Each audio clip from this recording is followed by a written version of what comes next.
No crack line now. Oh, you bugger. Gotta get me some flappy paddles. Whoa, whoa, whoa.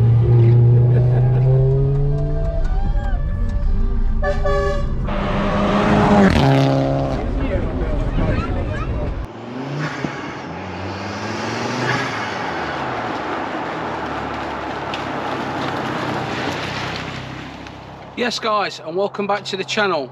So this is my Mondeo 2.5 daily driver. So come for a drive with me. So many of you have seen this car before. It's a 2.5 turbo, which is basically the engine that's found in the Focus ST Mark II. As you can see at the moment, it's quite dirty from all the grime on the roads.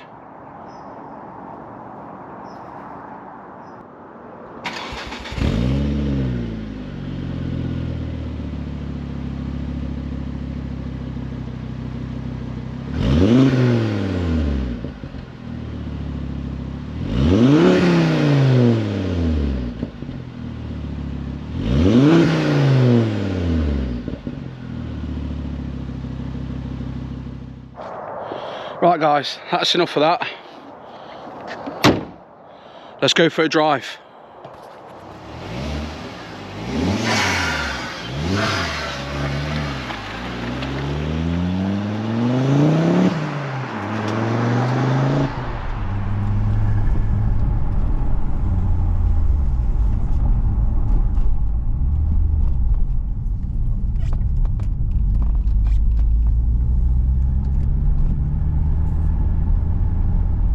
Right then guys, let's go for it.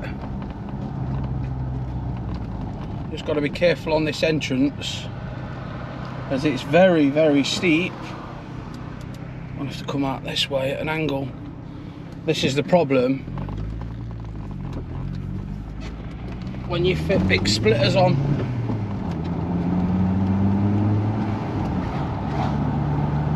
So yeah, daily driving the 2.5 at the minute. In winter as well. I don't know what's up with me. So we're going to go for a little drive down some country lanes just before it gets dark. And honestly guys, these Mondeos are the underrated fast forward. Oh, the road that I wanted to go down is closed.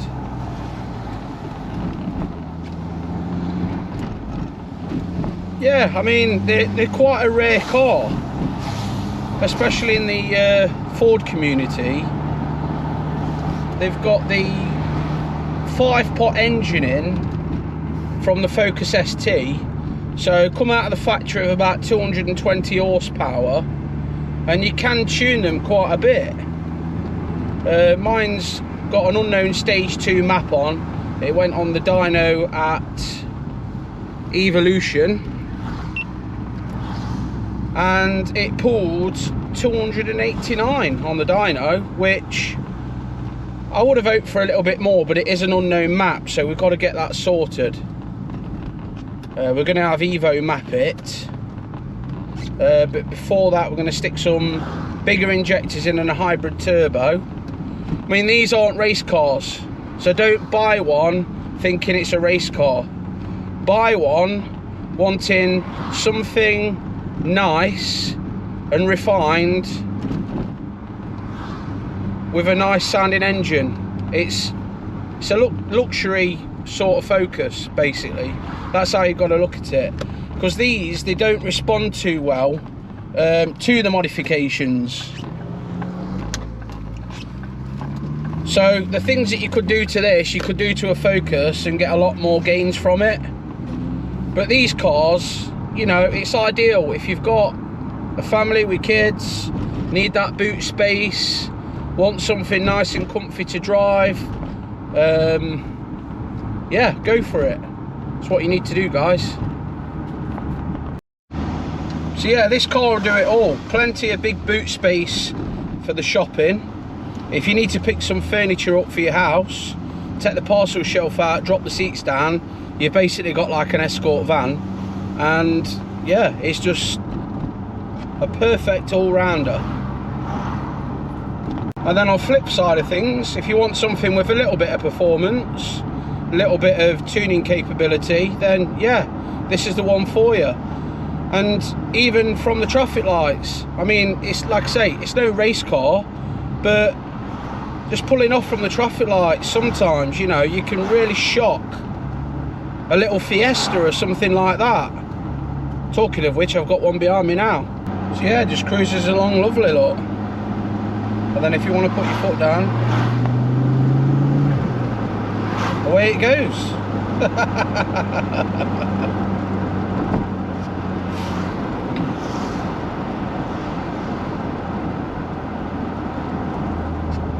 Right, so we're just coming up to a set of traffic lights that have just gone to red.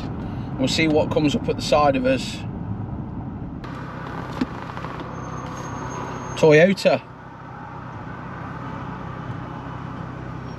He's ready for it. He's got his music blasting.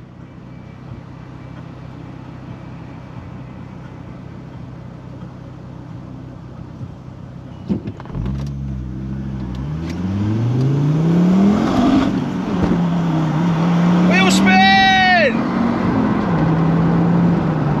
Straight up to the speed limit. There you go.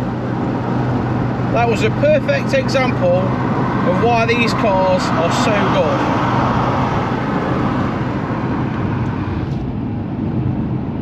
good. Just love this car, because everybody just thinks it's a Mondeo. That ain't gonna do it, it's a diesel Mondeo. You know, and you could have a diesel Mondeo, and even that, with a remap, DPF delete, things like that, that can still pull well as well, don't get me wrong. But oh God, I love this car.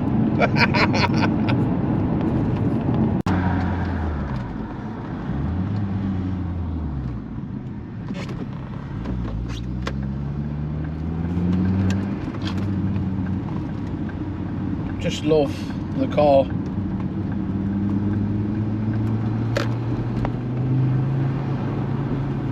Come to a 60 zone. You can hear that building up.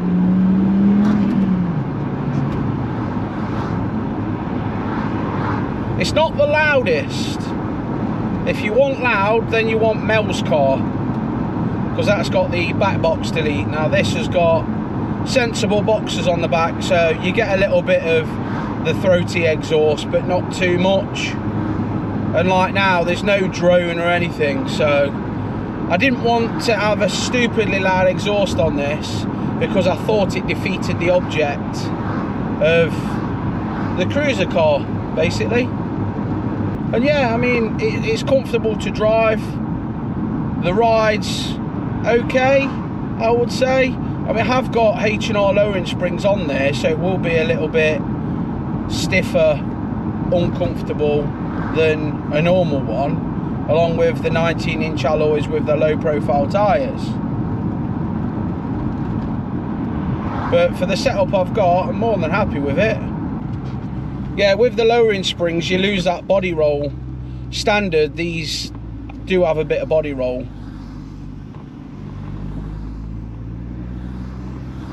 And the springs, they make it sit nice. The only thing really, that splitters and stuff that I've put on, it does make it quite hard work where you can take it. If there's a slope or something like that into a car park, you're struggling. I struggle getting this on and off the drive now. But it looks good, and that's all that matters.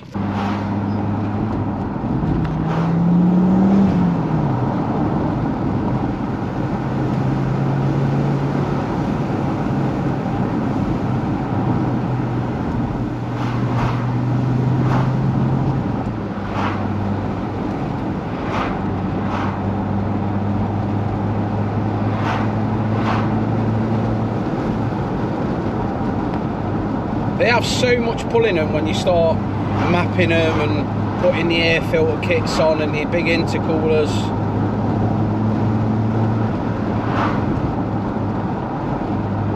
I can't wait to get my hybrid turbo on and see what it's like then.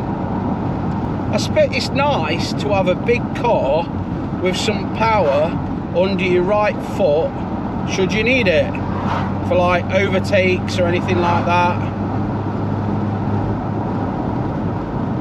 pulling out of junctions or whatever you want to use it for.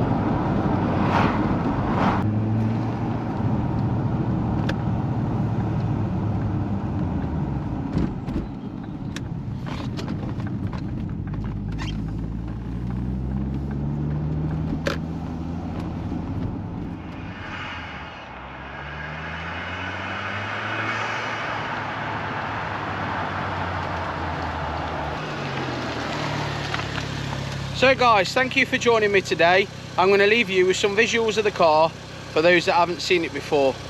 Cheers.